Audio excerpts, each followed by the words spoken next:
So we are done, and these are the answers. Please don't just copy the answers, because it's not of my problem that I'll get watch time or like something like that. I will earn money from it. But the thing is, if I wanted to earn money, I would never make the study videos. I wanted to help someone. So don't copy the answers. First, let the concept be in your mind. The concept is that a fraction and decimal multiplied by 100 is equal to the percentage,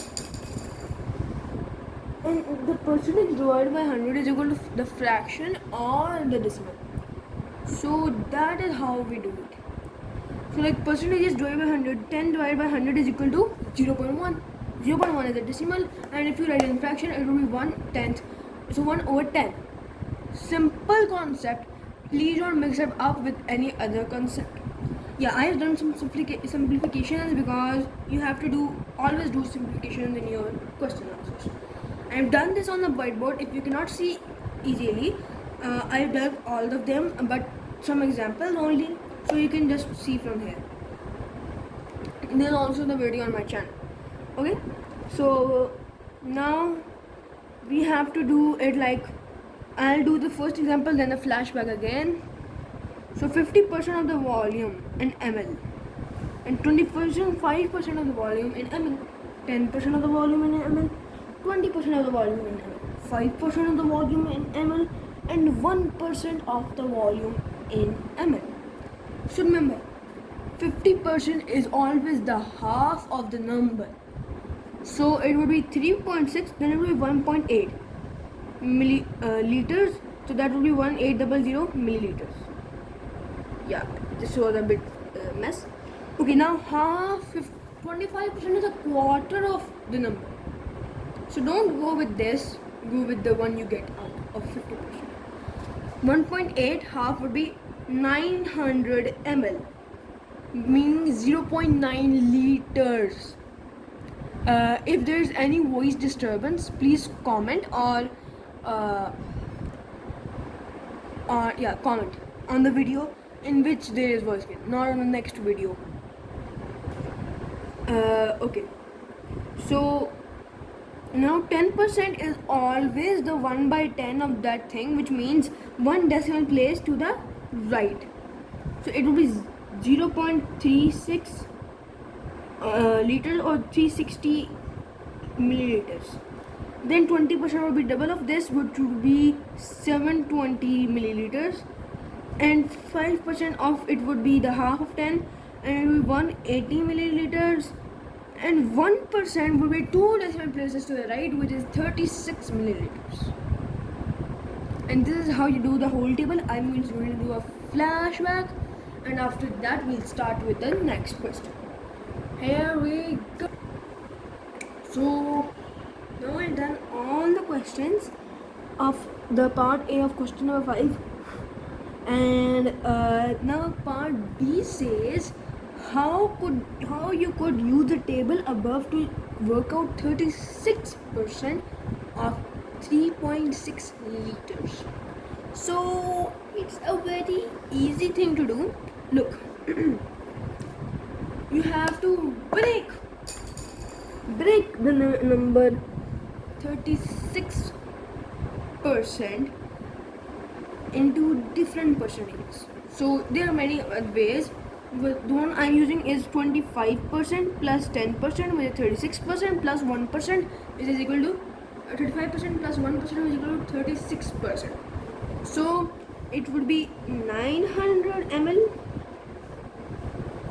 because it is 3.6 liters in the 3.6 liters place, plus 10% is 360 ml, plus 1%, which is 36 ml,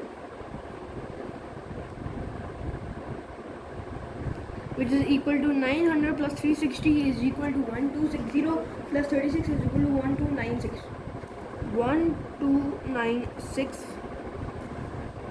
milliliters.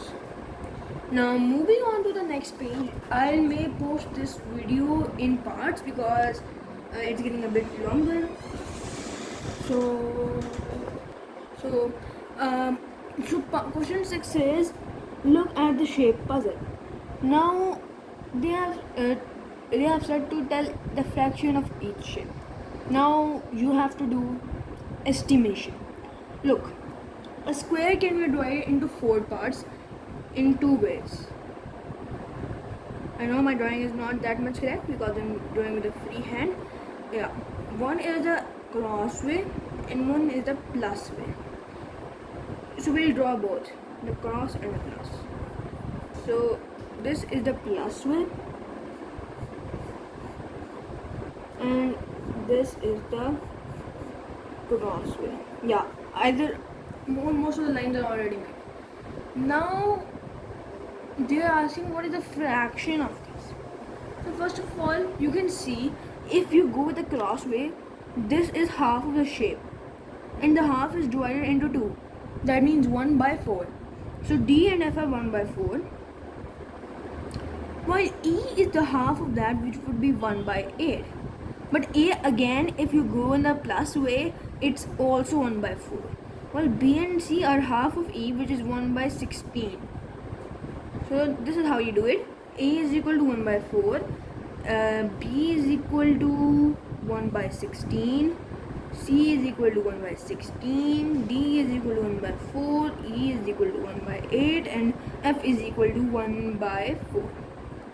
And each of the fractions together, what is the total? It's 16 by 16 because which is equal to 1 whole because it can never go above 1, and if it does, that means your question is wrong or your answer is wrong. So the area of the large square is 25 centimeters square. What is the area of a small square? Small square. So 25 centimeters square. So when you have to find the inverse of the area, like it's 25 centimeters square of a square, it will be its length into length.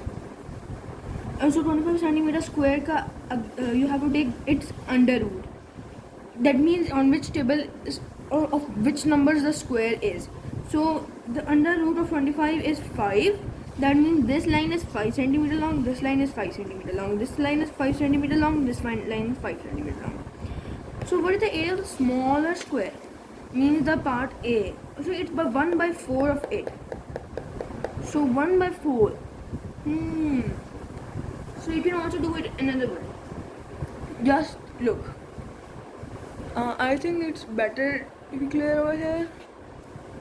And I think, wait. Yes, it's clear. So